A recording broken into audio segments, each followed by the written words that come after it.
বলতে সব কিছুই যেন শেষ।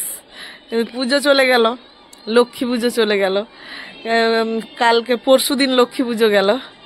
আর আমি ছেলে মেয়ের বাবাকে বলছি যে আচ্ছা এরকম কি হতো না যে সারা বছর আমাদের এরকম পুজো লেগে থাকতো, হ্যাঁ, যাতে কারুর কোথাও কোনো কাজে যেতে লাগতো না, সারা বছর এরকম সবার আনন্দই থাকতো, কোনো কাজে যেতে লাগতো না, কাউকে ছেড়ে কাউকে থাকতে হতো না। মানে প্রতি বছর পুজো হলে কি হয়, ছেলে মেয়ে বলতো ও বাবা নেই, বাবা কবে আসবে, এরকম বলতে থাকে। এবছর তাদের বাবাকেও কাছে পেয়েছে, কাউকে ছেড়ে কাউকে থাকতেও হতো না। কারুর মানে পুজোর মধ্যে কারুর দুঃখের খবর শুনলে মনে হয় ইস সবার কত আনন্দ, এর দুঃখ, সেরকম কোনো দুঃখ কারুর থাকতো না, সবাই খুশিতে থাকতো। হসপিটালে কাউকে ভর্তি হতে হতো না, জেলখানায় কাউকে ঢুকতে হতো না। যদি এরম হতো তাহলে কেমন ভালো হতো না পরিবেশটা চারদিকে। কিন্তু সেটা কি সম্ভব? কখনোই সেটা হয়তো সম্ভব না। তারপরে মনে হচ্ছে না এইরকম হয়তো সম্ভব, একটা জায়গায় এরকম আছে।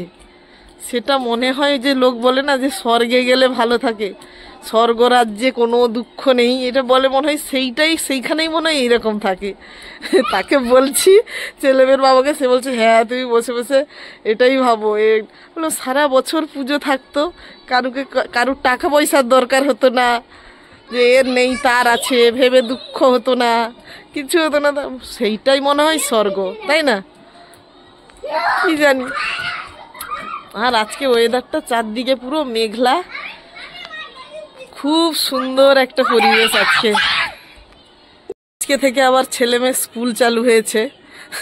তারা এসে বলছে ভাল লাগছে না, অনেক দিনের পরে স্কুলে গেল তো ভাল লাগছে না, যাবো না। আমি বললাম যা, সত্যি তো, যদি কোথাও যেতে, স্কুল পড়াশোনা এত চাপ যদি না থাকতো তাহলে আরো কত ভালো হতো।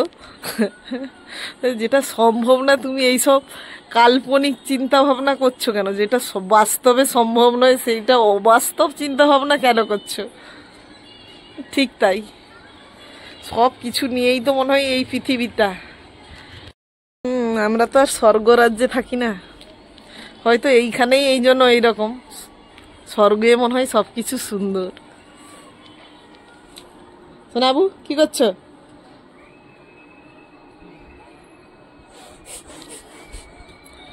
সকাল থেকে জামা কাপড় 2 বালতি কেচে বসিয়েছিলাম, পিট পিট করে বৃষ্টি পড়ে পুরো ছাদ ভেজা।